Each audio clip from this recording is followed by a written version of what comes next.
శ్రీవారి కారం, శ్రీవారిని ప్రేమించే వారి కోసం. శ్రీవారి spices, chilli, turmeric, coriander powder. శ్రీవారి కారం, శ్రీవారిని ప్రేమించే వారి కోసం. ఎస్, మన తేజస్ కూలింది. అయితే ఇదేం మొదటిసారి కాదు. 2 ఏళ్ల కంటే తక్కువ వ్యవధిలోనే తేజస్ ఫైటర్ జెట్ కూలడం ఇది రెండోసారి. దుబాయ్ ఎయిర్ షోలో కూలడంతోనే ఇంత చర్చ. అసలు తేజస్ ఎలా కూలింది? విన్యాసాలు చేస్తుండగానే ఉన్నట్టుండి ఎలా నేలని ఢీకొట్టింది? ఇది పైలట్ తప్పిదమా, ఫైటర్ జెట్లో ఉన్న లోపమా? ఈ తేజస్ క్రాష్ గురించి ఇండియన్ ఎయిర్ ఫోర్స్ టెన్షన్ పడాల్సినంత అవసరముందా? దుబాయ్ ఎయిర్ షోలో కూలిన Tejas fighter jet.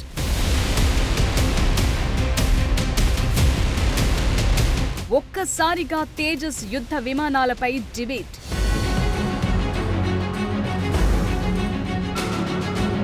Made in India Tejas fighter jet సేఫేనా?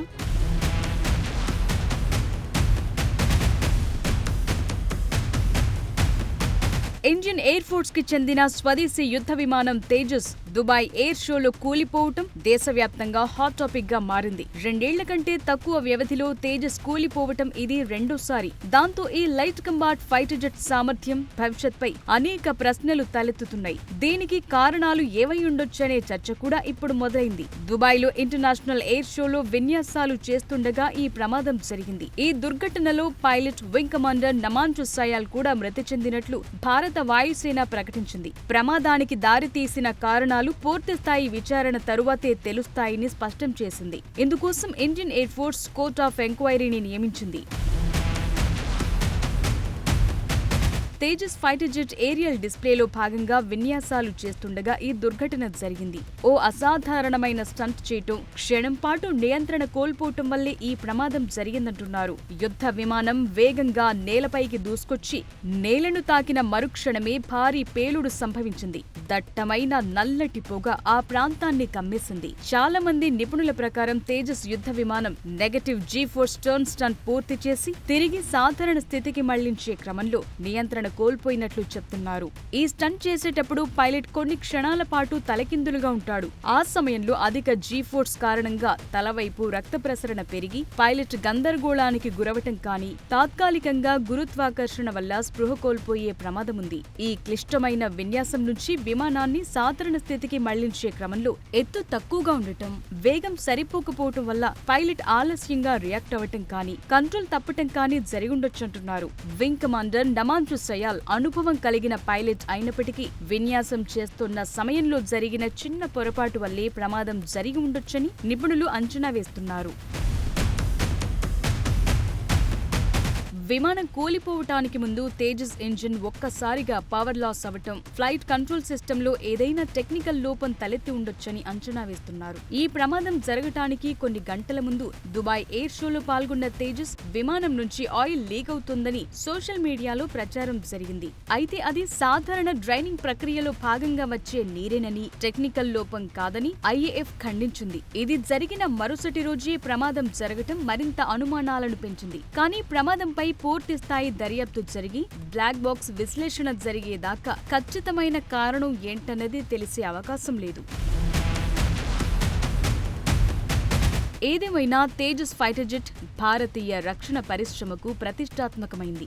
Make in India ప్రోగ్రాంలో ఎంతో కీలకమైంది. అలాంటి విమానం కూలిపోవటం అనేది పెద్ద చర్చకే దారితీసింది. కానీ దీని గురించి పెద్దగా ఆందోళన చెందాల్సిన అవసరం లేదని నిపుణులు అభిప్రాయపడుతున్నారు. తేజస్ ప్రాజెక్ట్ 2001లో తొలిసారి గాల్లోకి ఎగిరినప్పటి నుంచి భారత వాయుసేనలో చేరిన తరువాత కూడా దీనికి మంచి సేఫ్టీ రికార్డే ఉంది. గడచిన 24 ఏళ్లలో నమోదైన 2 ప్రమాదం మాత్రమే.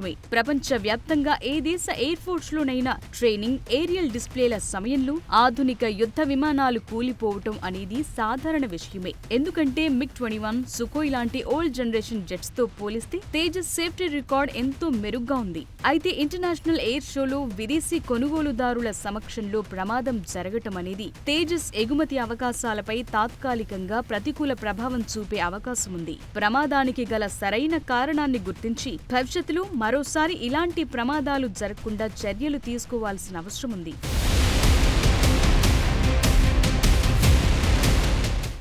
ఇప్పుడు మ్యాటర్ మన తేజస్ ఫైటర్ జెట్స్ కూలడం గురించి కాదు. అదసలు పెద్ద విషయమే కాదు. ఎందుకంటే ఫైటర్ జెట్స్ కూలడం ఇదేం కొత్త కాదు. రాఫెల్ కూడా ఎన్నోసార్లు కూలింది. F-16లు ఇప్పటిదాకా ఎన్ని కూలాయో లెక్కే లేదు. వాటితో పోలిస్తే తేజస్ చిన్నదే. ఏదేమైనా బగ్ ఈజ్ బగ్. అందులో లోపం ఎలాంటిదైనా దాన్ని సరిచేయాలి. ఎందుకంటే MiG-21 యుద్ధ విమానాల స్థానాన్ని భర్తీ చేసేందుకు తెచ్చిన తేజస్ మరోసారి ఫెయిల్ అవ్వకుండా చూడాలన్న అభిప్రాయాలు వినిపిస్తున్నాయి. తేజస్ మళ్ళీ కూలొద్దంటే ఇండియన్ ఎయిర్ ఫోర్స్ తీసుకోవాల్సిన జాగ్రత్తలేంటి? 2024 మార్చిలో రాజస్థాన్లోని జైస్మలీర్లో తేజస్ ఫైటర్ జెట్ కూలిపోయింది. 2001లో టెస్ట్ చేసిన తరువాత 23 ఏళ్లకు రాజస్థాన్లో తొలిసారి ప్రమాదానికి గురైంది. ఆ ప్రమాదంలో పైలట్ సేఫ్ గా బయటపడ్డాడు. మళ్లీ ఇప్పుడు దుబాయ్ ఎయిర్ షోలో తేజస్ క్రాష్ అయ్యింది. 24 ఏళ్లలో కేవలం 2 సార్లు మాత్రమే తేజస్ కుప్పకూలింది. దీనికి ఇండియన్ ఎయిర్ ఫోర్స్ లో మంచి సేఫ్టీ రికార్డుంది. హిందుస్థాన్ ఏరోనాటిక్స్ లిమిటెడ్ తయారు చేసిన ఈ LCA తేజస్ తమిళనాడులోని సూలూరు స్క్వాడ్రన్ కు చెందింది. 2016 నుంచి సర్వీస్లో ఉంది. ఇటీవలి కాలంలో MiG-21 విమానాలను తొలగించిన తరువాత తేజస్ ను ఎయిర్ ఫోర్స్ తమ తదుపరి ప్రధాన యుద్ధ విమానంగా భావిస్తోంది. తేజస్ విమానాన్ని వేగంగా దిశను మార్చుకునేలా డిజైన్ చేశారు. అందువల్ల దాని రూపకల్పన స్వతహాగా అస్థిరంగా ఉంటుంది. దీని కారణంగానే తీవ్రమైన నెగటివ్ జీ లాంటి విన్యాసాల సమయంలో నియంత్రణ కోల్పోయే అవకాశముంది. దాన్ని కంట్రోల్ చేయడానికి అత్యాధునిక ఫ్లై బై వైర్ వ్యవస్థను దీంట్లో అమర్చారు. IAF ప్రస్తుతం Tejas MK-1 light combat air craft ని ఉపయోగిస్తోంది.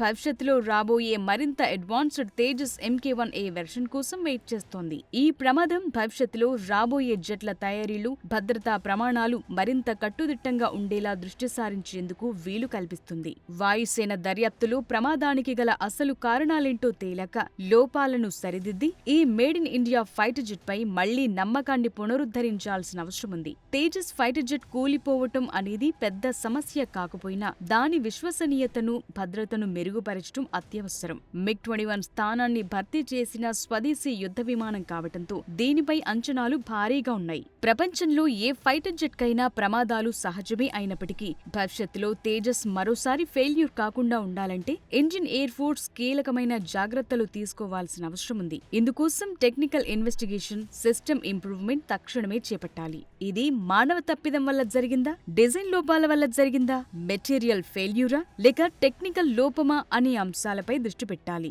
విమానంలో తరచుగా కనిపిస్తున్న సాంకేతిక లోపాలేవైనా ఉన్నాయా అనే దానిపై లోతుగా రీసెర్చ్ చేయాలి. సాంకేతిక లోపాలతో పాటు పైలట్ శిక్షణ, ఆపరేటింగ్ విధానంలోనూ మెరుగుదల కావాలి. ప్రమాదకరమైన పరిస్థితులను ఎదుర్కొనేందుకు పైలట్లకు అడ్వాన్స్డ్ ఫ్లైట్ సిమ్యులేటర్లలో అత్యంత కఠినమైన ట్రైనింగ్ ఇవ్వాలి. అత్యవసర పరిస్థితుల్లో జెట్ ని ఎలా విడిచిపెట్టాలి అనే దానిపైన ప్రత్యేక శిక్షణ ఉండాలి. కాక్పిట్ డిజైన్, డిస్ప్లేలు పైలట్ కు ఒత్తిడి సమయంలోనూ స్పష్టంగా, సులభంగా అర్థమయ్యేలా ఉన్నాయో లేదో రివ్యూ చేయాలి. భవిష్యత్తులో రాబోయే తేజస్ మార్క్ 1A, మార్క్ 2 వెర్షన్లలో ఈ లోపాలు రిపీట్ కాకుండా చూడాలి.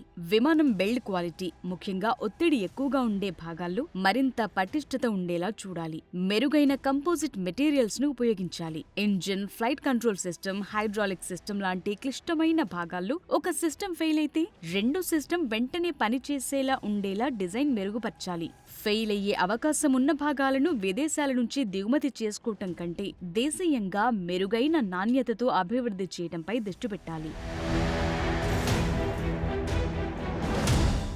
తేజస్ అనేది కేవలం ఓ ఫైటర్ జెట్ కాదు. ఇది భారతదేశ సాంకేతిక శక్తికి ప్రతీక. ప్రపంచవ్యాప్తంగా విజయవంతమైన F-16, రఫెల్ లాంటి జెట్లు కూడా తమ సర్వీస్ హిస్టరీలో అనేక ప్రమాదాలను ఎదుర్కొన్నాయి. అందువల్ల దుబాయ్ ఎయిర్ షోలో జరిగిన తేజస్ క్రాష్ ని ఓ గుణపాఠంగా భావించి Indian air force, Hindustan aeronautics limited కలిసి పనిచేయాలి. ప్రతి బగ్ ని పరిష్కరించి నాణ్యత, భద్రతపై రాజీ పడకుండా చర్యలు తీసుకోవాలి. అప్పుడే తేజస్ ఫైటర్ జెట్ MiG-21 స్థానాన్ని భర్తీ చేస్తుంది. భవిష్యత్తులో భారత వాయుసేనకు వెన్నెముకగా నిలబడుతుంది.